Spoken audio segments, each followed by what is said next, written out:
Penasarannya, Bosman nih, Kertajati gimana sih biar rame? Saya tuh kemarin baru landing dari luar negeri dan saya cukup kaget Terminal 3 isinya umroh ikut ke sana. Nah, punten aja umroh itu kan yang berangkat satu yang nganter se-RT gitu kan. Iya. Begitu yang berangkat satu keluarga nganter satu kampung gitu. Jadi kumuh sekali. Jadi saya pikir aja, kenapa nggak pindahin ke Kertajati aja seluruh haji umroh gitu. Jadi nggak gabung sama international landing. Halo Rek, Canto kali ini mau bahas tokoh yang viral terus ya Rek. Siapa lagi kalau bukan KDM alias Kang Deddy Mulyadi. Tapi tenang ya Rek, ini bukan soal sekolah masuk jam 6 pagi, tapi ini soal Bandara Kertajati Majalengka yang sepi penumpang hingga saat ini. Apa yang mau dilakoni KDM soal bandara ini? Yuk Rek, langsung wae kita bahas tuntas di video kali ini. Tarik Cak!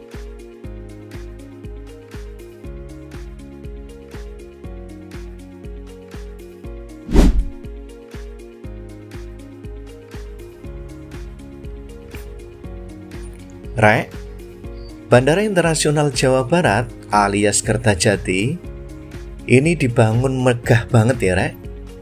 KDM bilang biaya pembangunan cukup besar dan hingga kini Pemprov Jawa Barat masih nanggung beban pinjaman. Wih. Terminalnya keren, panjang landasannya 3000 meter.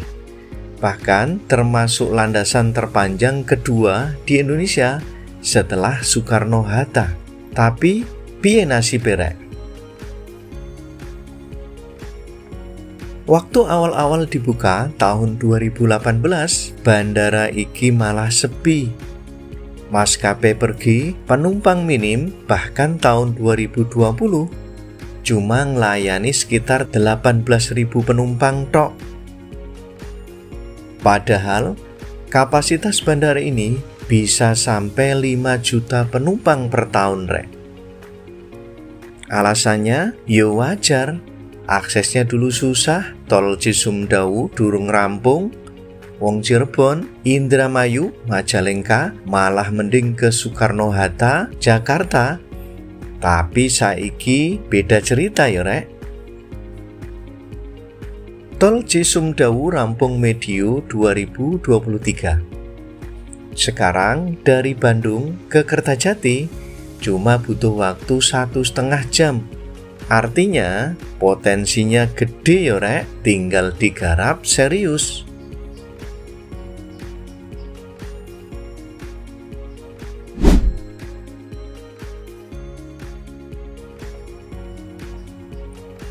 Nah Rek, KDM ini muncul dengan ide cukup berani. Waktunya Kertajati jadi bandara utama haji dan umroh orang Jawa Barat. Lah iki lho Rek, masuk akal banget kan? Apa langkah konkretnya? Nah iki catet dulu ya Rek. Yang pertama, bangun asrama haji dan umroh di sekitar bandara supaya jamaah dari Cirebon, Kuningan, Indramayu gak perlu ke Pondok Gede. KDM bilang harus dibangun kenyamanan. Salah satunya dengan menghadirkan penginapan jamaah haji dan umroh di sekitar bandara. Juga perlu ada pasar oleh-oleh, pusat souvenir, dan produk khas haji di kawasan ini. Asrama haji dan umroh segera dibangun di kawasan Bandara Kertajati pada tahun 2026. Jadi pembangunan ini dengan anggaran kurang lebih 200 miliar yang bersumber dari APBD Provinsi Jawa Barat. Pembangunan asrama untuk memperpendek jarak tempuh dan kenyamanan para jemaah. Yang kedua, dorong Kemenak supaya kuota jamaah asal Jawa Barat berangkatnya via Kertajati. Ora usah muter-muter ke Soekarno-Hatta. KDM menyebut perlunya kerjasama dengan Kementerian Agama dan Badan Penyelenggara Haji Nasional. Yang ketiga, kerjasama dengan maskapai besar kayak Lion Air, kemudian Garuda, Saudi, biar ada direct flight ke Madinah atau ke Jeddah langsung dari Kertajati. Nah, yang terakhir adalah one stop service. Semua urusan jemaah rampung di bandara, vaksinasi, dokumen, manasik, bahkan koper langsung check-in.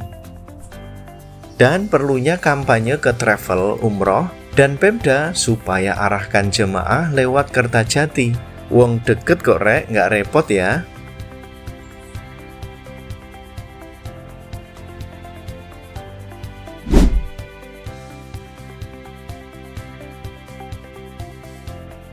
Menurutku rek, iki langkah strategis banget. Kenapa? Data Kemenak tahun 2024 menunjukkan bahwa jemaah haji asal Jawa Barat ini paling banyak di Indonesia. Tahun ini saja kuota haji dari Jawa Barat sekitar 38.000 orang. Itu belum termasuk jemaah umroh yang jumlahnya ratusan ribu setiap tahun. Bayang norek, wong Jawa Barat kudu ke Jakarta dulu, macet, jauh, nambah biaya. Kalau semua diarahkan lewat Kertajati, warga Cirebon, Majalengka, Kuningan bisa langsung terbang.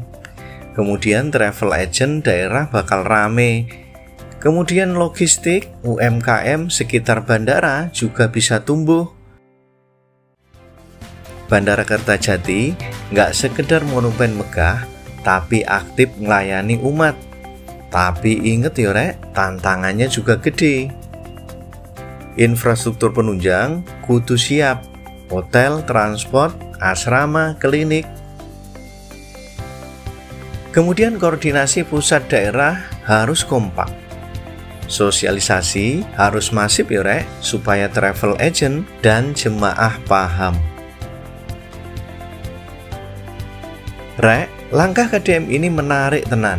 Gak cuma janji kampanye, tapi ini adalah langkah konkret yang bisa langsung dirasakan rakyat. Kalau serius dijalankan, Kertajati bisa jadi game changer untuk haji dan umroh Jawa Barat. Dan bisa jadi ikon baru Bandara Non Jakarta yang hidup. Ya wis rek, menurutmu piye? Layak nggak Bandara Kertajati ini jadi main gate haji dan umroh warga Jawa Barat? Tulis pendapatmu di kolom komentar, like kalau setuju, dan share videomu ini. Siapa tahu tahun depan bisa berangkat dari Kertajati, bukan Soekarno-Hatta lagi. Yang penting rek, tetap dolan, tetap mikir kritis, dan jangan lupa naik pesawat itu pilihan. Sampai jumpa di video berikutnya.